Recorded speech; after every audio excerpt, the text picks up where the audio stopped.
What does it mean when we've reached a point to where we're disguising the towers inside of crosses and churches, placing them over elementary school cafeterias, over high school football fields? In fact, this one has two, disguised as palm trees where you run your errands, in the parking lot of the grocery store where you buy the food you eat, on the side of almost every road and in almost every neighborhood. And the nicer the neighborhood, the nicer the fake tree. Or how about the random fluorescent lighting that's been popping up around cities that apparently requires more than a bulb, pole, fixture, and wiring? I believe this is us slowly consenting to the beast system, which has always revealed itself on the outskirts of the cities and subtly within, because even the double-cross power lines resemble the satanic Leviathan cross. The full Leviathan cross has an Ouroboros, which is a symbol that has surfaced along with many of the tech companies. This storm isn't a once in a lifetime, it's a once in forever. I found some very weird stuff, but first, we have areas close to San Antonio now being flooded, around Austin, other rivers, etc. The death toll so far as the number climbs every 30 minutes as they find more bodies is now 47. And now they're saying there's actually 27 young girls missing. Right here you see a post by New York Post detailing the whole camp and all that situation. And completely unrelated, not relevant whatsoever. At the same time with this hurricane tropical storm coming to the East Coast and this stuff happening in Texas, we have the Weather Channel doing a report on this. Their words. Captain Hart wrote in his logbook that he and his co-pilots flew directly through the cloud and released dry ice into it. Then they descended to check if any rain would fall. And again, completely unrelated, they just did this story a few hours ago again on the Weather Channel. The most insane part about this storm was the rising of the river by 26 foot in 45 minutes. I've never even heard of such a thing in my life. We have Texas officials blaming the National Weather Service for not being able to call this the way it was. We also have the National Weather Service months prior coming out and saying they can't detect things like they used to because of all the changes. You know, administrative, federal things have been changed. It's almost like it's the perfect situation for the perfect storm. You can look at your own forecast, and the amount of rain that fell in this specific location was never in any of those forecasts. Now again, completely irrelevant, not related whatsoever. I'm just trying to get familiar with the area. Just 1 month ago, Kirk County citizens were all standing up saying we're not going to be having any lithium battery storage here. That they need to stand up, and you can read it.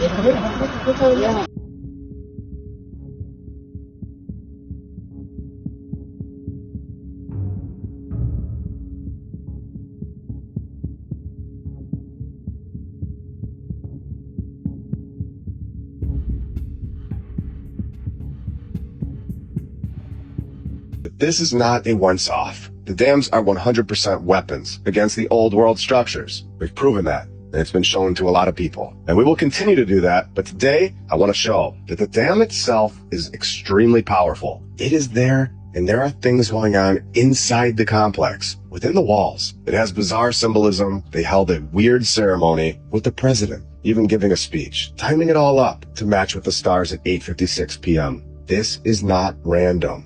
They know something. They have knowledge, and this is what they did. Before we go further, the possibilities, this place that we all live, are endless. I'm not going to restrict the research to things that we can without a doubt prove. I'm going to continue to ask questions, and I'm going to continue to dig deeper, because this is when we find things. We all have to ask questions, like, what would the government need that much power for? Why are there buildings, places inside this dam that are restricted to even the workers? Why was there a weird ceremony at the dam? Why are there two winged figures sitting outside with Thuban written on the ground? Thuban, meaning snake or serpent. And we all know that serpent represents hidden knowledge. We have a compass on the ground and a location of possible sacrifice to turn the machine on.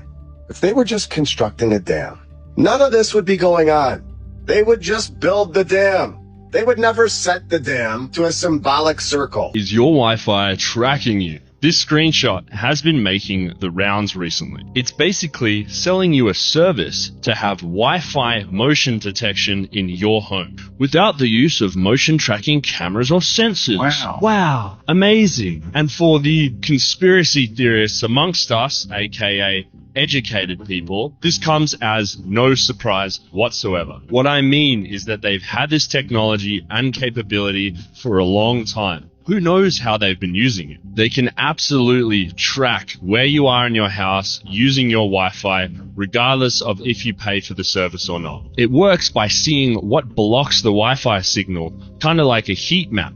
And this is very similar to how bats use echolocation to fly through the air. And if Wi-Fi is beaming out these signals that are blasting into us and getting blocked, what else is that signal doing to our bodies? This is just another thing to be aware of in the increasing surveillance of this technological world. And another reason to turn off your Wi-Fi whenever you're not using. The last words of Lee Harvey Oswald. It wasn't me, it was the CIA. Now, at first, it seemed like a throwaway line from a bad joke, but when you dig deeper, you realize there was a lot more meaning behind what Woody Harrelson's character was saying in this scene. You see, Woody Harrelson's father, Charles Harrison, was a legitimate hitman for the Mafia who died in prison in 2007 where he was serving 2 life sentences. But that's just the tip of the iceberg because Charles Harrelson was also suspected of being involved in the assassination of John F. Kennedy. In fact, Charles Harrelson was one of the infamous 3 tramps arrested shortly after the assassination of JFK had taken place. The tall tramp turned out to be Charles Harrelson, Woody Harrelson's father. Charles Harrelson was very closely involved with criminals who had strong connections within the CIA, and he was an associate of Jack Ruby, the nightclub owner who ended up Lee Harvey Oswald before he had the chance to spill the beans. And what makes things even crazier is White Men Can't Jump wasn't the only movie connection between Woody Harrelson and his father. In the novel No Country for Old Men, Sheriff Ed Tom Bell referred to the assassination of a judge in San Antonio, Texas. Now, this event actually took place in real life, and the perpetrator was none other than Woody Harrelson's father. Remember those 2 life sentences he was serving? Well, it was as a result of him that judge in San Antonio. And in the movie No Country for Old Men, Woody Harrelson just so happens to portray a hitman from Texas. Just how dangerous is he? Compared to what? The bubonic plague? Which of course brings us back to this random out-of-place scene from White Men Can't Jump. Given everything we just talked about and all the connections between Woody Harrelson and his father, this scene becomes a lot more interesting. But check this out. The last words of Lee Harvey Oswald. It wasn't me, it was the CIA. No, get it? Yeah. I got it. Honey. I'm sure most people are familiar with this man here, Nikola Tesla.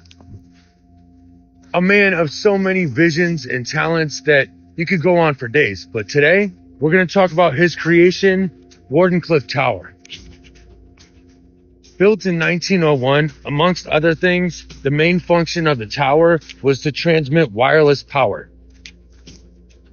But of course, the whole project was shut down and the tower was ripped down because JP Morgan pulled their funding.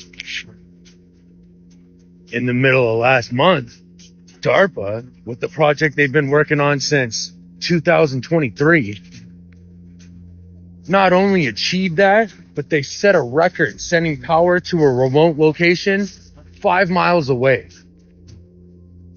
Now, like I said, this is a project they've been working on since early 2023. Now, guess who's building the laser it takes to actually make this happen? Raytheon. And guess who's one of Raytheon's biggest stockholders? JP Morgan and Chase. The same people that stopped the tower from happening. So did you know about this massive plan that Kerrville, Texas, which is having this unprecedented flood? There's a whole big plan to modify the entire city, change, and of course they use the word resilience. If you know anything about agenda, you know what, 2 numbers, you'll know that resiliency is a buzzword, which really means further control. But my point is that it's shocking that this place was set to have a whole change up, and now there's a flood going on. And many people will say, That's just a strange coincidence or nothing to be alarmed or be concerned about. And then we have this guy emailing Rainmaker Corporation, asking them if they modified the weather. Of course, that's not confirmed. We are not claiming that, but people are asking that because, just read that. Where a woman says she was enjoying the pool Wednesday night when she saw a strangely shaped and unfamiliar object falling from the sky just over there. The whole thing now caught on video. Then I look up here to the sky, I see something falling down, so I pulled up my phone and I zoomed in and it was right about there. Colleen McCormick was out by her hot tub around 9 Wednesday night when she says she saw something strange and unfamiliar up above. I see something falling down from the sky. It had blinking lights and looked like it was on fire or something. And it was just coming down really fast. I had no idea what it could have been. McCormick captured this 8-second video from her backyard showing an unidentified object headed straight down. There's 3 things, so it looks like it's fire or a big light.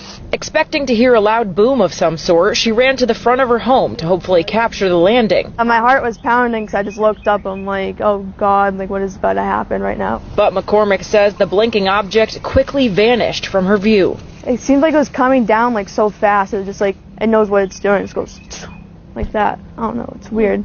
With having never seen something like it before, McCormick's mind went racing. I thought it was some explosive, but I don't know. Hopefully I'm not the only one that saw this. I'm not going crazy. I didn't see things, but I got it on video, so I'm I did definitely see something. Now, the FAA was not able to comment on the video McCormick took, but they said they did not get any reports of debris in the area. Both Pembroke Fire and police said the same thing. On scene in Pembroke, Alyssa Azara for your local.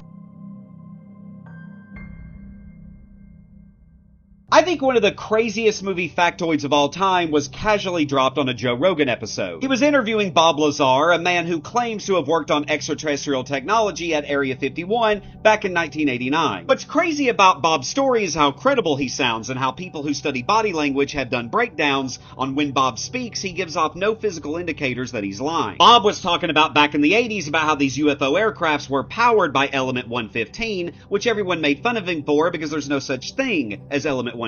Until the existence of Element 115 became public knowledge in February 2004. People have found his story to be quite believable up until this moment when he's telling Joe about a hand scanner that he would use to get inside the top secret facility that he worked at. Movie aficionados say this is the moment that proves Bob is full of crap because that same hand scanner was a prop used in the 1977 film Close Encounters of the Third Kind. I thought this was proof that Bob Lazar was lying myself until I started researching how Close Encounters was filmed. A man by the name of J. Allen Hynek worked on the film as a creative consultant, and he actually cameoed in the movie right here. Hynek was a brilliant professor and astronomer who worked as a scientific advisor on UFO studies for the United States Air Force. He worked on 3 different UFO projects for the military: Project Sign, Project Grudge, and Project Blue Book. He was handpicked by Steven Spielberg to work on the film because Spielberg wanted to bring as much realism to the film as possible. He wanted to hire people like Hynek who are privy to these top secret facilities and have seen the tech they use himself. And the more you dig on this hand scanner, the more evidence of its existence that you find. Dozens and dozens of first-hand accounts of people saying a similar thing. People saying things like, oh yeah, I remember our company using this for a short while, but it was kind of a pain in the butt, so they eventually stopped using it. But because this tech never went mainstream, people assume it never existed, just like Element 115. Now, whenever I watch this movie, I just can't help but think to myself, now that we know that that isn't just some made-up movie prop,